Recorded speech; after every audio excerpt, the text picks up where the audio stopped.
Hi. About a year ago, I decided to leave my old YouTube channel and start fresh with a new one. With this came a new content style, new subjects for my videos, and the beginnings of a new audience. This is obviously a huge shift from where I was before, so how's it been going? Well, spoilers, I haven't received a massive amount of growth or anything like you normally see in these types of videos, but I figure occasionally documenting this journey and the things I learn along the way can be useful, or at the very least, interesting to somebody. Before we get into this, I'm going to be talking about a few things, so feel free to skip around using the chapters or the timestamps in the description. So why don't we just jump right in and start looking at...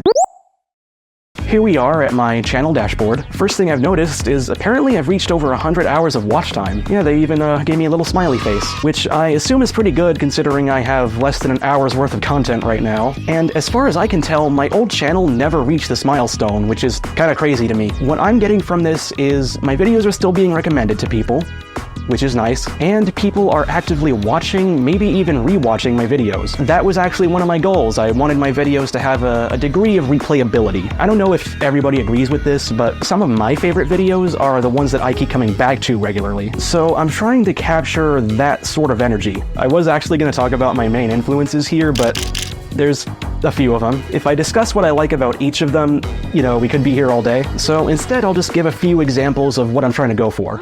I keep coming back to this particular video by the 8-bit guy, and I'll link this in the description. It's a really simple video. He has these old game cartridges that are in rough shape, so he takes them apart, cleans them up, and remakes the old labels by hand, and spends some time testing different adhesives before landing on the finished product. This is a really neat project. It's creative, it explores an otherwise niche topic, and it's presented in an engaging and personable kind of way. This is another video I come back to from time to time. Pretty much everything from Posey is amazing. Check him out if you haven't. As the title suggests, he discusses the history of mouse cursors, how their designs changed over time, and how he made his own designs, which, fun fact, to this day I'm still using them on my personal computer. Again, this is just a really fun little project, and sharing stuff like this feels deeply personal to me. I'm not sure how to describe it. This brings me to my next talking point, which is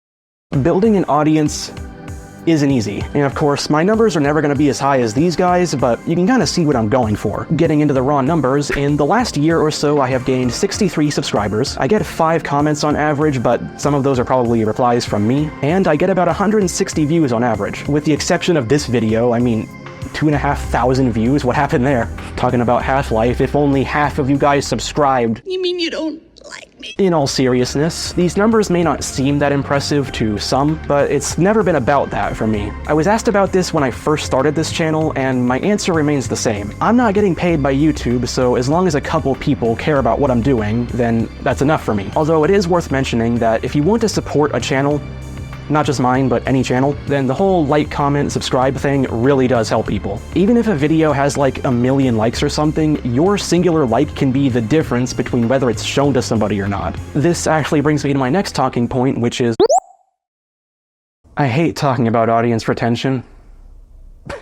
Let me explain. This section here is called the drop-off point. It starts at 100% and then dips down to like 60 or however many people are still watching after the first 30 seconds. This small section right here drives creators insane. Because, you know, they're constantly panicking, they're trying to chase trends and change their identities just to curb that drop-off point. And they need to worry about this because audience retention is one of the metrics they use to pay you. Think about it like this. Have you ever looked at the achievements for a game and noticed that only 60% of people made it past the first area or something like that? It's the exact same thing here. Clearly, those people didn't meaningfully interact with the game, so why are we talking about them? This is where my problem lies. Obviously, the first 30 seconds are important. That's your hook. But I think what comes after is even more important. Those people who stick around after the drop-off point, that's your actual audience. They've seen your pitch, they've seen you, and I think their retention should count for more. Honestly, I just wish YouTube would put more emphasis on this instead of, you know, having people panic over this inevitable and arbitrary slope that's always going to be there no matter how good your videos are. Thank you for coming to my TED Talk. Lamborghini.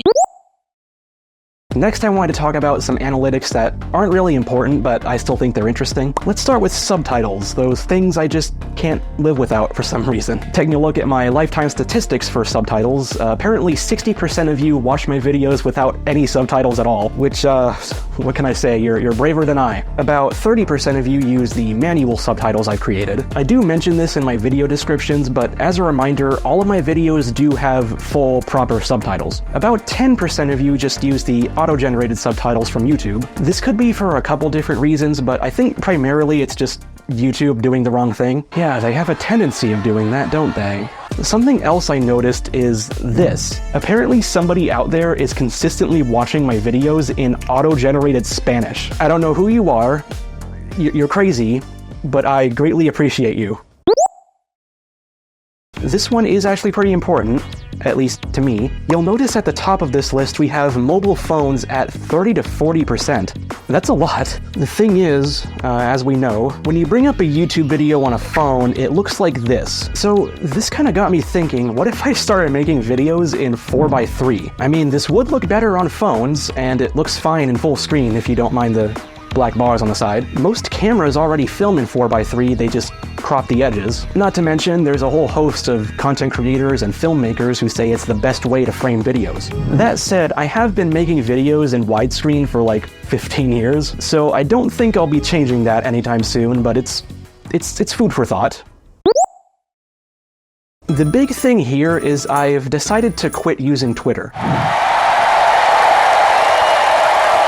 Yeah, I know, it's not a very revolutionary idea. The thing is, since my first video, I've finally been given access to YouTube's community tab. And I'll just be honest, this has everything I need in terms of a social platform. I can talk about things, I can do polls, I can post pictures and links to my videos, and most importantly, it's all right here on YouTube. So if you want to know what I'm up to, well, you don't have to go to Twitter anymore.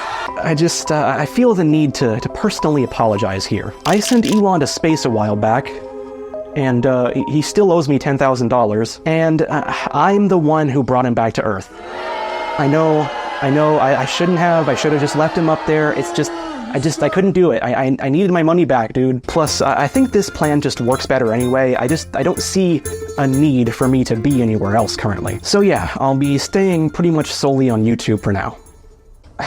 It's funny, I didn't really want to talk about this. I come from the late 2000s, kind of early 2010s era of the internet. I remember custom channel pages. I remember when DeviantArt looked like this. I remember when Minecraft was an alpha.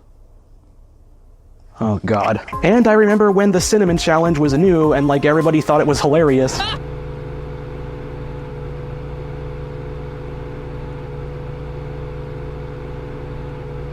There's always been bad people on the internet, but it needs to be said, where we are right now is, it's bad. When I first started using the internet, I always thought of it as like a celebration of people. Nowadays, it's like the complete opposite. We are so far removed from that, and I am so tired of it. If you take anything away from this part of the video, it should be to appreciate each other. We need to make the most of what we have right now, because, we don't have much time left.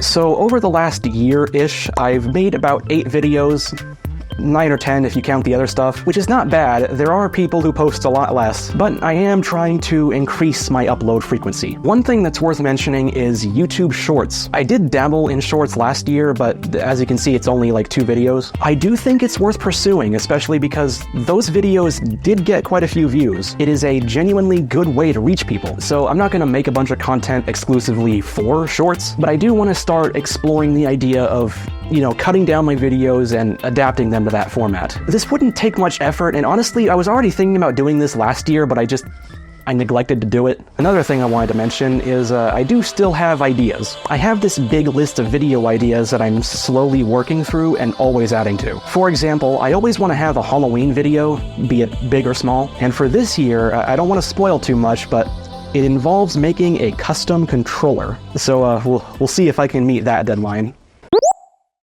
Okay, that's all I have written down. Oh man, I've been filming this for, what, like 2 hours. Hopefully you found all this interesting, and if you have any ideas or questions for me, go ahead and put them in the comments. I am still up for the idea of making a Q&A video, but you know, I'm still collecting things for that. So yeah, I will see you guys around, and I am going to get a drink of water. See you around. Have a good day.